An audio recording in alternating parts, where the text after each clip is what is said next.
Today, I'm going to talk about the current state of the market and how I made over 20 million coins in the last market crash. So overall, the market is rebounding pretty well since the last market crash a few days ago.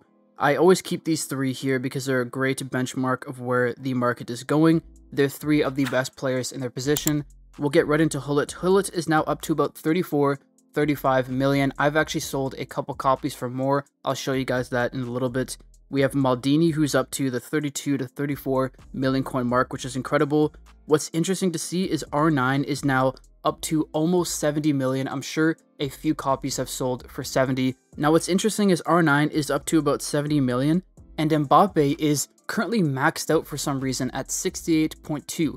116 people trying to buy him. Now, of course, that means that his next ranked up is going to be going for more coins. As you can see, his price has absolutely skyrocketed in the past day or two, and that happens when the base card is currently maxed out. So who knows where base Mbappe would be? Likely 75 million, maybe 80 million, that would be my guess considering R9 is at about 70 now. But that is crazy to see. The market is truly rising, and like I said over the past few market videos that I've made, when we go through those crashes, it's because people are opening up lots of packs, they're getting lots of rewards, but that also means they're getting tons of coins, and eventually those coins will all funnel up to the best players in their position. So these guys are skyrocketing, or not skyrocketing, but going up a lot in value. Ronaldo, maybe you consider, is skyrocketing. Mbappe is definitely skyrocketing. And another player that's doing very well is Puskás.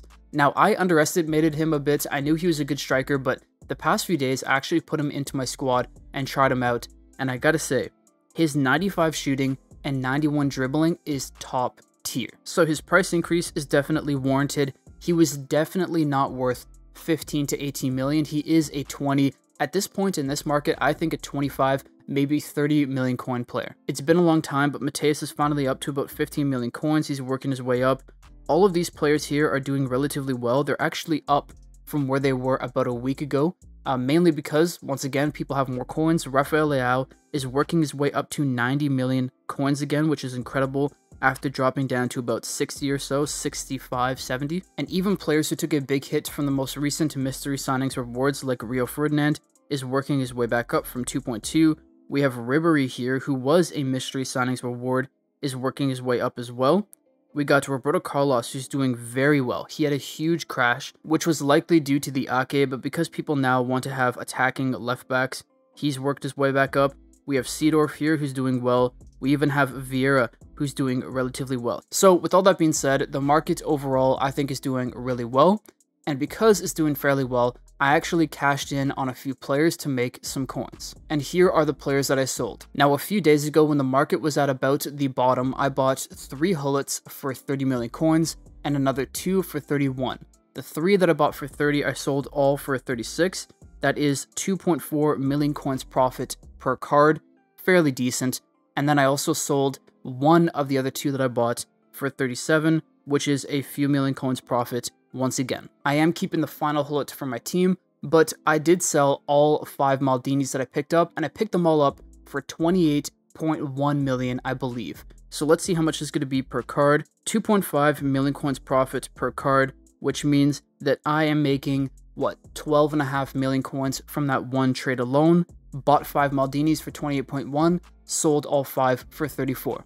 Now, if you remember the prices that we looked at earlier for these 2 cards, you may be wondering how I sold them at those prices. And it's actually because of a little trick that I use when I buy and sell players, and it is that when you're looking at the screen here, you could see that there's quite a big difference between the lowest price you could list a card for and the highest price. Now, usually for a card like this that doesn't have crazy demand or supply, usually the price that a card will sell for is somewhere in the middle. But when there's not too many people listing the card like there is here, for example, when I went to sell my Hullets, there was 10 people trying to sell at 37.8, 1 person trying to sell at 37.7, and so all I had to do was list up my copies at 36 and 37, and because it was now the cheapest available card on the market, whoever would come by and just wanted to buy Hullet and not worry about the price would just end up buying my copy. Now, at the time, there was a bunch of buy orders at 32, 33 million coins, but you have to remember that those are the people trying to get a deal. Oftentimes, if you list a few million coins higher, there'll be someone who comes by and just wants to buy it and will snap it up in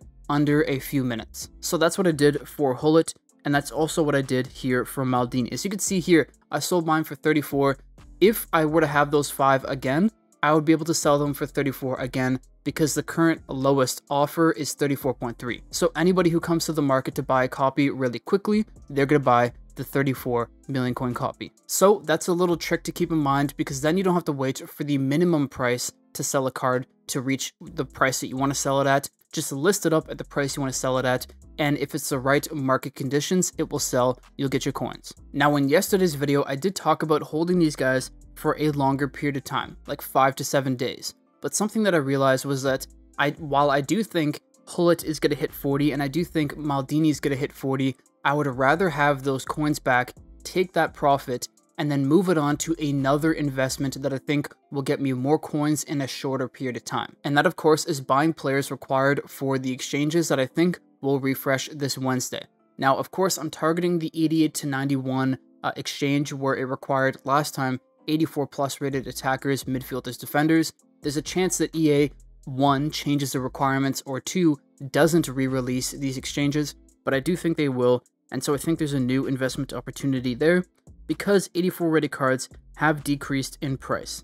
Now, I'm not going to spend a lot of time on these guys because I already talked about it in yesterday's video, but players like Upamecano, who was down at 230, went up to like 400 and is back down to 230 again, is someone that you can invest in.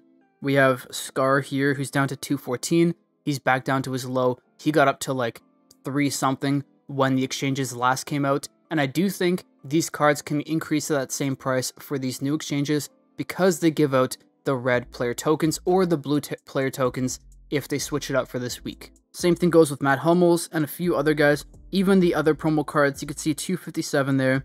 We have 257 as well. Usually the UCL cards are the cheapest option because they are readily available in packs, but keep in mind that we do have the second round of fixtures this week for UCL, and if some of these guys win with their teams, they're going to be guaranteed a +1 upgrade. Now, we don't know if the +1 upgrade will come this week or if it will come in a few weeks' time when all 3 fixtures end. But let's say Real Madrid does win this week, and they do give the upgrade this week. That means Nacho Fernandez is going to go from an 84 to an 85, making him less desirable for the exchanges. So keep that in mind. There are some players here that play for teams that didn't win their first fixture, meaning that they're guaranteed to not get a +1 upgrade this week. But as I said, it's not only defenders, there are midfielders as well. I remember, for example, Saul. I bought, what was it, like 200 copies at 214 and sold them all at like 350 to 380. He's hovering around the 300,000 coin range, which is interesting. People are also investing in these guys because they think they could get an upgrade if they win their next UCL fixtures. And then, of course, the other one we have is attackers, where last time they went up the most in value. So these are the players I'm rolling over all my coins into. Most of these guys I've got for a steal. Some of these guys I've packed, and I'm not going to show you everyone because I do have a massive investment in one player that I'm not going to show you. But as you can see, 272 84 rated players. I believe this could end up being a good investment for this week, but as always, it could completely fail. You never know. Never put all your eggs in one basket. If you're someone who also wants to invest in 84 rated players, spread it across attackers, midfielders, defenders, across multiple players. Try to reduce your risk as much as possible. And hopefully when that investment pays off, I'm then going to have way more coins that I'm probably going to roll back into the Gullits, the Maldinis, the Ronaldos, because I do think on Wednesday, there's going to be a chance that they go back down in value because everybody's going to have their weekly packs reset. I could be completely wrong, but usually what we see is the market is the highest from, like, let's say Sunday to Tuesday.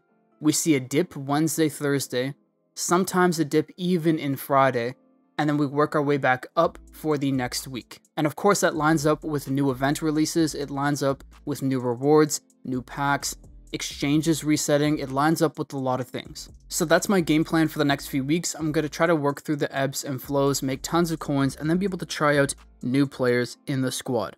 Now I quickly want to show you guys this before I end the video here. I will make a gameplay video at some point, but this is my new team. I finally figured out how to work the 4-3-3 effectively, and it makes way more sense now, but that's not the most important thing. The most important thing is I have tried out a few of the Rivals players. First off, Araujo, I think, arguably the best center back in the entire game. Headers on point, Standing tackle on point, speed on point, like marking, everything. Sometimes he will, for some reason, sometimes he tries to double up on an attacker with the fullback, which I don't like. It leaves a bunch of space in the middle, but to be fair, sometimes Maldini does that. That's just some of the defenders don't think in the game this year. Also, Courtois, best goalkeeper in the game. To be fair, I haven't tried 93 Donnarumma, but he is 6'6", I believe, right? 6'6". The most important stat that I've found for keepers, because there's a ton of just horrible keepers this year. Reflexes. Your keeper needs to have reflexes. Why? Because for some reason, when players take random shots or take headers from far out, oftentimes the goalkeeper's just standing there and then they dive like 2 seconds later. The higher the reflexes, the faster they dive, the more saves they're going to make. That is what I've found. So for any price range or at any overall level, check reflexes. That's what I find to be the most crucial thing. Now, as for players that were already in the game, I got to red ranked Vieira, and I gotta say, if you guys can get a red ranked version of a card, keep in mind they won't sell on the market, or it will take a long time for them to sell. But the red ranked version of a card allows you to have 3 skill points. And what that allows you to do then, max out one of the base skill points and let you get the bonus skill point, which really makes a huge difference. I mean, if you look at the stats here, Vieira is a broken card at 92 rated. And I showed you guys that I picked him up in a previous video, but Pele, in my opinion, is the most broken card in the entire game. And it's because of one thing. It's his dribbling. If you look here, the most important stat that I've found for being able to run through an entire team is ball control. Being able to shift directions really quickly while keeping the ball at your feet and being able to fend off defenders is so crucial. So Pele, I promise you guys, I probably 6 to 7 times in the past couple days, I've taken Pele from my half, grabbed the ball, and dribbled through the entire team, and then either hit a finesse shot in the back of the net or laid it off to my attacker and scored. It is goofy, it should not be allowed in the game, but it's a ton of fun. So if you guys ever have the chance to use them, I do suggest so. As a striker, I don't know, I don't necessarily like him as the end product. I like him as an attacking midfielder that gets the ball from the half and will work upwards towards your attack. Anyways, that's all for today. I hope you guys enjoyed. If you did, please drop a like. If you're new, subscribe. I'll see you in the next one. Peace.